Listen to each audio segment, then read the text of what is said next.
I felt it. It was good. We got Myron at the wheel. We got me, Aurora, on the microphone. We got all you beautiful people in the seats. We have one other friend who likes to say hello to every tour, and you know him from Saturday Night Live. In fact, you know it. We just saw him on the clip for That's My Jam. He hosts That's My Jam and The Tonight Show on NBC. His name is Jimmy Fallon, and here he is. Oh, hey there. You made it. Welcome to the Universal Studio Tour. I'm Jimmy Fallon. I'll be making sure you get through this experience in one piece. We've got the very best guy. Aurora. And the greatest shrine. Myron. They're the best. I love that. Even though Aurora. owes me $5. I'm going to keep it. I know you guys are excited to get on the tour, but first, a few safety rules. Okay, our safety rules are all very easy, but they're important, so please do listen up. First of all, you can take as many photos as you want. Pictures are encouraged, but selfie sticks are not allowed. So just your phone by itself or your camera by itself, please. And make sure that you turn off any bright lights or flash. Food and drinks are also welcome on board the tour, but smoking is not. Please, no smoking, no vaping, nothing along those lines. The most important rule of the tour is remain seated at all times. Things will get bumpy. There will be sudden stops. So stay in your seat. That way we know you're always safe and sound. And finally, be aware of this red emergency cord up above your head. This cord is how you let us know if you need any kind of help. So if you drop anything valuable, if you need medical attention, or if you just can't wait to use the restroom, you pull that red cord, we stop our tour, and we'll help you out as fast as we can do that safely. So keep all that in mind because we've left the theme park. Right now we're heading through our movie timeline. All these beautiful posters represent just a few of our favorite movies from more than 100 years of filmmaking. Our founder, Carl Laemmle, came to California back in 1912. And his big dream was to build an entire city dedicated just to making movies. So that's exactly what he did. And now, more than 100 years later, Universal Studios has released over 8,000 feature films. And Universal City truly is a fully functioning, independent city. We cover about 400 acres. That's roughly 4 square miles. So that's big enough that we have our own zip code. We have all the municipal services any other city would have, like a fire station. Over here on your right, that's not a movie set. That is a real working fire station with real working firefighters. We love those guys. They keep us safe. In addition to our fire station, our city also has a hospital, a bank, a post office. We have everything that every other city would have except for permanent homes. Nobody lives here. So that makes us the busiest city in the world with no citizens. But we are always busy. We're making movies, we're making TV shows, we're giving tours 365 days a year, rain or shine. There is always something going on around here. And the majority of production on our lot happens in the front part of our property. Here in the front lot is where we keep most of our sound stages, like Stage 12 coming up on the left. Stage 12 is a great place to start. It's been the home to some of Hollywood's most iconic locations. Places like Frankenstein's Lab, Dracula's Castle, Scarface's Mansion, the Visitor Center from Jurassic Park. We know all these sets inside the same building, just not at the same time. That would have been hard. And here's what a soundstage looks like when there's nothing inside. It's a big empty concrete box. You can think of these sound stages as being sort of like three-dimensional blank canvases for our filmmakers. And we have 36 stages on our lot right now. Most of them are being used back half. We've got a lot of scripted shows like Bel Air. We're going to be passing through some of the sound stages where they filmed Bel Air for the Peacock Network. And here from the cast of Bel Air are Jabari Banks and Ali Sholatan. You got me water when you can. So what is you put egg on the cheese? You put cheese on the eggs or on the cheese? That's right. Whoa, how many seats do you think are in there? I don't know, it's gotta be a lot. Yeah, we could probably fit the whole Bel Air cast and crew here. Oh, we gotta get one of these for the mansion. For sure. You're lucky for y'all. The Banks family mansion lives right here on the Universal lot. Right. Some of Bel Air's most pivotal scenes have been filmed right here. Jabari, what have been your most memorable moments? Oh, hello. I mean, there's so many to choose from.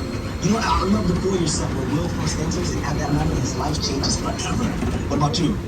Well, the Bel Air Academy gym set is here too, and I remember you having to sit in that cold ice bath for hours. Yeah, that was really fun. Now, both of those scenes were filmed inside Soundstage 14. From the outside, Stage 14 does not look like a mansion or a fancy private school, but we built the inside of both of those buildings in there. That's what a sound stage is for. We create whatever environment we need. Stage 14 was also the inside of the store on the Superstore for 6 full seasons. And like I said, most of our sound stages these days are being used for television. In fact, the sound stages coming up on the right-hand side were built specifically for TV as opposed to feature films. And sometimes we call this area Sitcom Alley for all the classic TV comedies that have been made here over the years. Shows like The Jeffersons, Coach, Sabrina the Teenage Witch, Martin and Martin Lawrence. A little more recently, we've had shows like Angie Tribeca with Rashida Jones, The Mindy Project with Mindy Kaling, with Good Place with Kristen Bell. Last year we had Rutherford Falls and Never Have I Ever. And if you like Never Have I Ever, they're going to start streaming season 4 on June 8th on Netflix. Currently, we have shows like Killing It with Craig Robinson, Grand Crew with Nicole Byers, and Lopez versus Lopez with George Lopez and his daughter Maya Lopez, and that was just a list of comedies. We also do drama here. We do mystery, sci-fi talk shows, game shows, reality shows, big movies, commercials, music video. I mean, anything you do with a camera, we can do it here. That's kind of the point. And the people who decide what go into the sound stages work in these bungalows over here on the left, these little brown buildings. These are offices used by writers, producers, directors, production companies like Imagine Entertainment. That's Ron Howard's production company. We have Monkey Paw Productions, that's Jordan Peele, and Illumination Entertainment. Illumination Entertainment is the animation company that created Despicable Me and the Minions and the new Super Mario Brothers movie.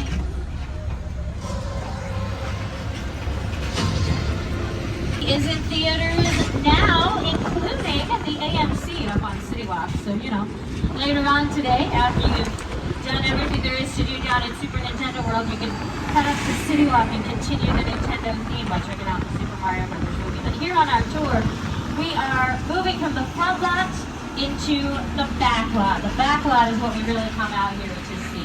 Out on our back lot, we film exterior scenes using sets that are too large to fit inside a sound stage. The first place that we're going to visit is our metropolitan area. So these are all sets designed to look like city streets.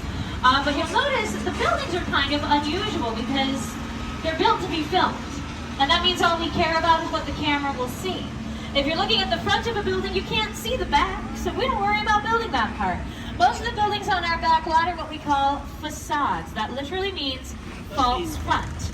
But we can take what we do have and we can make it look like whatever city we want. Like Brownstone Street over there on your right is in every single one of these shots.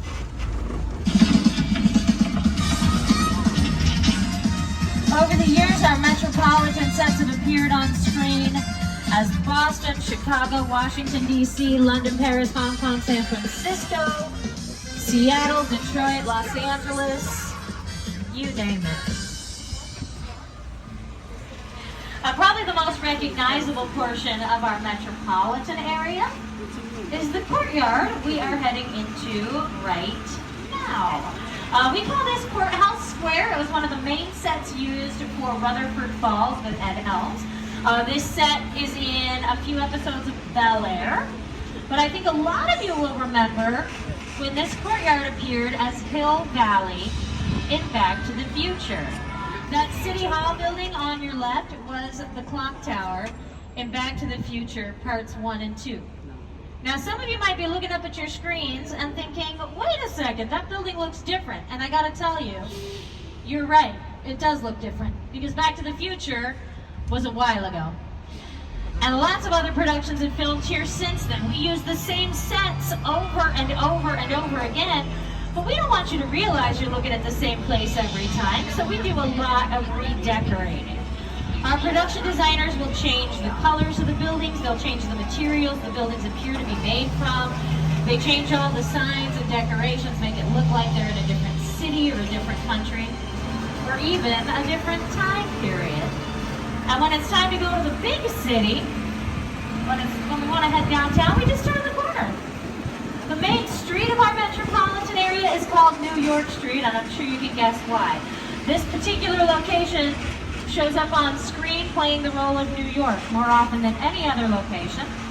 And Jimmy Fallon knows New York better than I do, so I'm going to throw things over to him for a minute, and he'll show you how it all works. Hey everyone, welcome to New York. I got my start right here in New York on Saturday Night Live. This is actually my old neighborhood. Once got mugged over there. An old woman, tough lady. This is my favorite hot dog guy. Hey buddy, how's it going? Remember me? No. Just like old times. Gotta love New York City. Hey, I'm walking here. Hey, it's cool guys. I was just walking there. So it's not exactly New York, but a lot of times when you see New York in the movies, it was shot right here on the Universal Metro sets.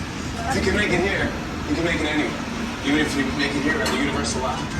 And that kind of shows you how we bring these sets to life using signs and decorations, live actors, and then some directors will go even farther. If you're making a movie with superheroes or giant robots, all those really fancy effects are mostly done with computers these days. And one director who is a master at putting digital special effects into all of his movies is the guy who reinvented King Kong in 2005. His name is Peter Jackson. It's the original King Kong that made me want to direct movies. I saw that movie on TV when I was about 8 or 9 years old, and I wanted to become a filmmaker. I like films that just take you away from your real life and sweep you up to the edge. Kong literally does that. I mean, you're on board a ship, you're sailing to a lost island, you're encountering monsters and creatures from, prehistoric times. All right, everybody, we're going to hang out in this dark, scary tunnel for a minute just to let everybody's eyes adjust. But you can go ahead and put those 3D glasses on whenever you feel comfortable, because in just a moment, we're going to be on our way to the home of King Kong. So let me welcome all of you now to Skull Island.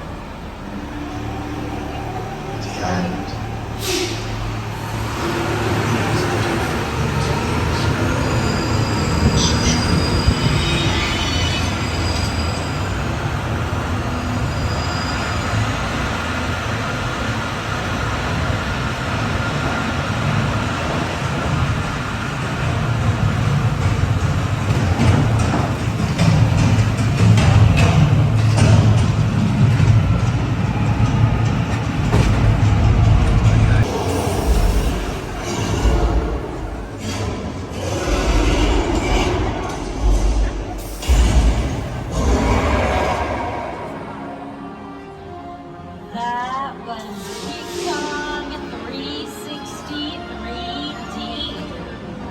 Pretty cool stuff. Digital surround experience built for us by the Weta Digital Workshop. And they're known as Weta Effects these days. And that's Peter Jackson's crew down in New Zealand. So these are the folks that helped him bring Kong back to life in 2005. They worked with him on the Lord of the Rings movies and the Hobbit trilogy. These folks helped James Cameron out with Avatar, and they built this attraction just for us. With Patrick Steele, the audience is scared from all directions. There's creatures coming in at them. You see Kong on this side and T-Rexes from the other side. Looking at a movie, we always know what people are looking. They're looking straight ahead, they're looking at the shot that they're working on. Here you have to take into account that people are looking in all directions. Also, one of the things about this, a lot of the movies that I used to working on, there's no cuts because it's